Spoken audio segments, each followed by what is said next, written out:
मंडळाचं सदस्य पण मिळालं आणि जिल्हा नियोजन मंडळाचा सदस्य या राज्याला त्यांना काही निधी मिळाला.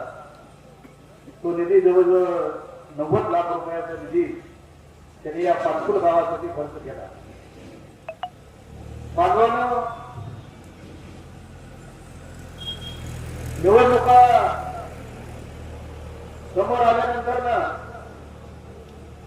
आता बरीच मंडळी आपल्याकडे येतील,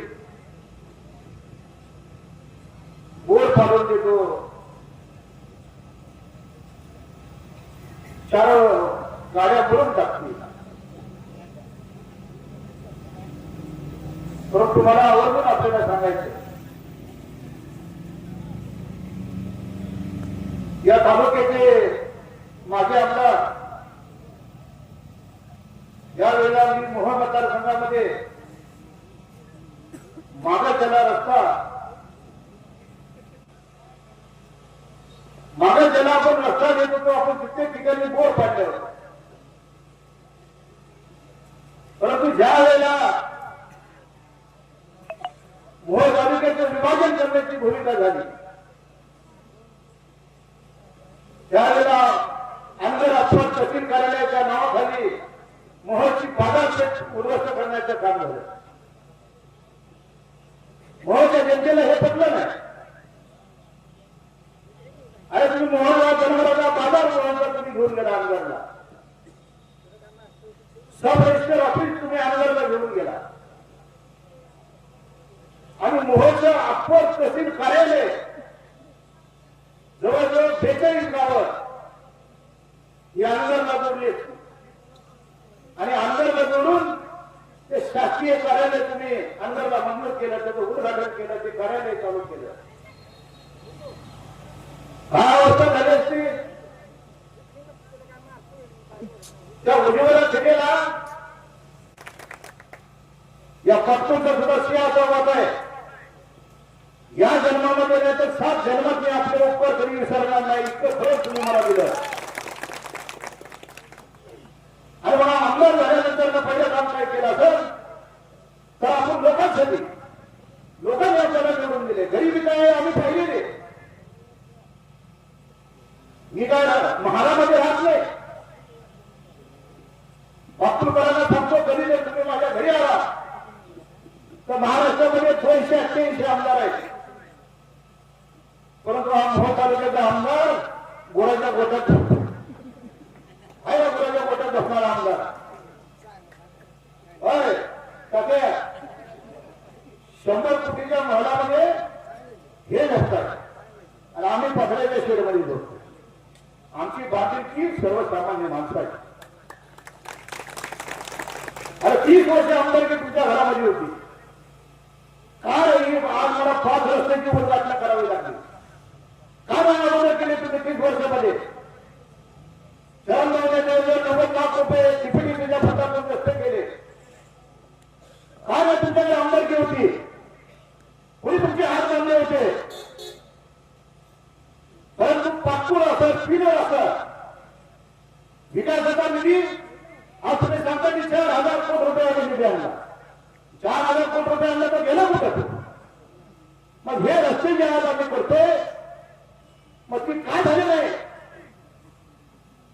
आता यांची बांधवं कुठे बोर काढायचं, कुठे पाट्या टाकायचं, कुठे जेवणावर करायचं. परंतु हा मोहोळ तालुका कधीही राजन पाटलांचं नेतृत्व स्वीकारणार नाही, लक्षात ठेवा. मी परवा कोणेरीला गेलो होतो, तुम्ही त्याच्या होते, दीपक होतो माझ्या बरोबर. 4 वेळेला कोणेरी ते चिखली या रस्त्याचा नारळ 4 वेळा फोडला. 4 वेळा. या मीडियाच्या माध्यमातून जर राजन पाटील ऐकत असतील तर त्यांना माझं जाहीर आव्हान आहे. 4 वेळेला नारळ स्वतः राजन पाटलांनी फोडला, नंतर त्याच्या 2 पोरांनी फोडला आणि नंतर त्या यशवंत मानेला फोडला. परंतु बाबांनो तो रस्ता झाला नाही. कोणी गावातल्या लोकांना येड्यात करायचं काम झालं. मी ज्यावेळेला विधानसभेला उभारलो त्यावेळेस आमच्या लोकांनी माझ्याकडे मागणी केली, हे आमदार साहेब आमच्या गावाला कोलेरीचे चिखली रस्त्याचा 4 वेळा मारा करून सुद्धा काम झालं नाही. एवढं काम तुम्ही करून द्या. मी पापडकरांना एवढ्यासाठी सांगतोय, मी विधानसभेला उभारलो परंतु कोलेरी गावामध्ये मतं मागायला गेलो नाही. माझी बायको गेली मतं मागायला. मी निवडून आलो. जवळजवळ 1 वर्ष झालं मला कोलेरीची लोक विचारत होती की भाऊ हा रस्त्याचं काम कधी करणार.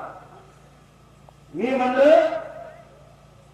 की सुनील दादा ज्या वेळेला या रस्त्याचा मी पाचव्यांदा जाणार म्हणजे माझ्यासाठी पहिल्यांदा आणि तुमच्यासाठी 5व्यांदा पुढे त्याच वेळेला मी तुमच्या कोणेरी गावामध्ये आणि तब्बल जसे 50 लाख रुपये मी पाठवून गेले तसेच 50 लाख रुपये माझ्या आमदार फंडातून कोलेरीचे चिखली या रस्त्यासाठी दिले.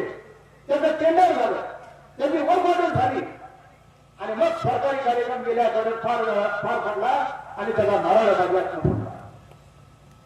अरे 4 वेळेला नारळ फिरत असताना हाताला मागवा कसा आला नाही तुमच्या.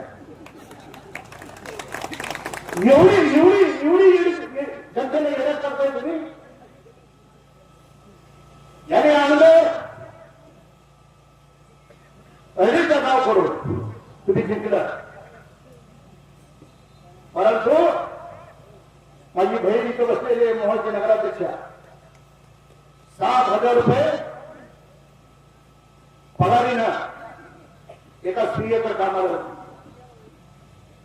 आम्ही मी खोलगार बांधले लक्षात ठेवा आणि चॅलेंज दिलं. विधानसभा तर जिंकली परंतु राजन पाटील तुला मोहन जिंकू देणार नाही. आणि मोहन आम नगरसेवक सहित नगराध्यक्ष आपला निवडून आला आणि मोहनची नगरपालिका आपण जिंकली. आपण करायला एवढ्यासाठी मला आवाहन करायचं. तुम्ही मला आमदार केलं तर मी मोहनची नगरपालिका जिंकली. आता उद्या जिल्हा परिषदेच्या निवडणूक आहे. महाराष्ट्राचे माजी मुख्यमंत्री आणि आता राज्याचे उपमुख्यमंत्री एकनाथजी शिंदे साहेबांचा प्रचंड आशीर्वाद या राजू खरेच्या पाठीशी. निधीला कुठलीही कमतरता पडणार नाही लक्षात ठेवा. हे पहिले शेकाप मध्ये होते. शेतकरी कामगार पक्षाला तोडल्यानंतर हे कुठे गेले? काँग्रेसमध्ये गेले. मग काँग्रेसमध्ये थोडे दिवस राहिल्यानंतर ह्यांनी काँग्रेस सोडली. नंतर कुठे गेले? एक संघ राष्ट्रवादी. म्हणजे पवार साहेब माझी कार्यालय एक संघ होते ते राष्ट्रवादी गेले. कारखाना मिळवला, नक्षत्र सरकार आरोग्य फॅक्टऱ्या मिळवल्या, शाळा मिळवली, कॉलेज मिळवलं. लोक काय कुठलं बॅलेन्स कुठलं बॅलेन्स त्रिपुर सुंदरी सोलापूरला त्रिपुर सुंदरीसाठी 5 स्टार हॉटेल 100 कोटीला आलं. सोलापूर जिल्हा मध्यवर्ती बँकेचे चेअरमन असताना ती डीसीची बँक गेली लुटली बंद पडली बँक. आणि मग हे राष्ट्रवादीत गेले. ज्यावेळी राष्ट्रवादी फुटली त्यावेळी हळूच हे सर यशवंताला घेऊन अजितदादाच्या मागे गेले. अजितदादाच्या मागे गेले. आता अजितदादा उपमुख्यमंत्री सत्तेसोबत संपत चालत नाही.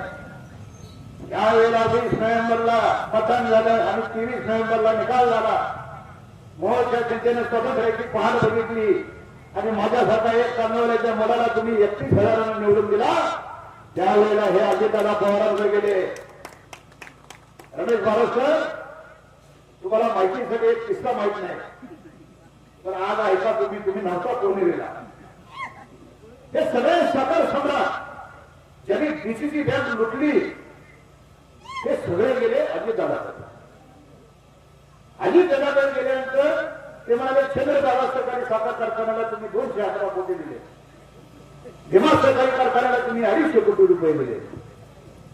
विठ्ठल सहकारी साखर कारखान्याला तुम्ही 300 कोटी रुपये दिले. पंढरपूरच्या म्हणजे सहकारी साखर कारखान्याचं दुखणं एकच आहे आणि खाजगी कारखान्याचं दुखणं एकच आहे. माझी दादा म्हणले मला समजलं नाही तुमचं, म्हणजे आमच्याच कारखान्याला आमदारचे 250 कोटी रुपये द्या. सोलापूर जिल्ह्यातील जवळजवळ 7 ते 8 नेते मंडळी तिथे होती. तर पंढरपूरचे परिचारक होते, उत्तरचे दिलीप मानेचे होते. आधी दादाने चार विषय सांगितला. अरे तुला साधा आमदार एवढं मानता आला नाही आणि 250 कोटी रुपये कारखान्याला मागायला आलाय. बांधवानं ज्यावेळेला अजित दादाच्या टीव्हीच्या बाहेर आले त्यावेळी ह्यांनी पक्का विचार केला की आता आपली खोत इथं संपली, आता पुढच्या घरी जाऊ, पुढचं घर बघू, पुढचं दार बघू. आणि मग कुठे गेले? जगातल्या सगळ्यात मोठ्या अशा पक्षामध्ये भारतीय जनता पक्षामध्ये प्रवेश केला. बांधवांनो, तुम्ही शेकाप झालं, तुम्ही काँग्रेस झालं, दोन्ही राष्ट्रवादी झाल्या, आता भाजपा आणि फाटकूळ करायला मी आज सांगतो, नगरपालिका मोहरची आपण जिंकली हे तुम्हाला दाखवण्यासाठी नगराध्यक्षांनी सगळे नगरसेवक आपल्या व्यासपीठावर आहे. परंतु तुमच्या आत्मबल वाढलं पाहिजे. येणाऱ्या जिल्हा परिषद पंचायत समितीच्या निवडणुकीमध्ये ही अवलाद आपल्याला खऱ्या सत्य बाजूला करावा लागला. लक्षात ठेवा, जर ही अवलाद निवडून आली तर पुन्हा मग ही अख्खं कार्यालय मंजूर करते. म्हणून मी पाटणकरांना विनंती करतो, जिल्हा परिषद पंचायत समितीच्या 6 जागा या मोहमध्ये एकाही जागेवरती याचा विजय होणार नाही. लक्षात ठेवा, साऱ्याच्या सर्व जागा पराभूत करून आपल्या विचाराचे शिलेदार आपल्याला निवडून आणायचे. ठोकरा म्हणून निवडून आमचं मी पैलवान पुढे पैलवान आहे आपला ठोकरा म्हणून कुस्ती खेळायला उभारलाय. आता पहिल्याला बा आमचा पैलवान फिरवला आणि त्याच्या मागे आमदार आहे तुमच्यासाठी आम जनता वेगळ्या पाठीशी आहे. बांधवांनो, मी पाटकुळकरांना आवडतो. आज या सभेच्या निमित्ताने विनंती करतो, यांचे पदाध्यक्ष उभारलेले यांनी चालू केले आता काम. इतके वर्ष कुठे आहे का तुम्ही? मला शरद पवारनी सांगितलं किती वर्ष धंदा करतोय तुमची भावकी इथं? 15 वर्ष. आता ती भाऊचीच भावकी आहे. हा, पुन्हा कसं भावकी एक होती ना.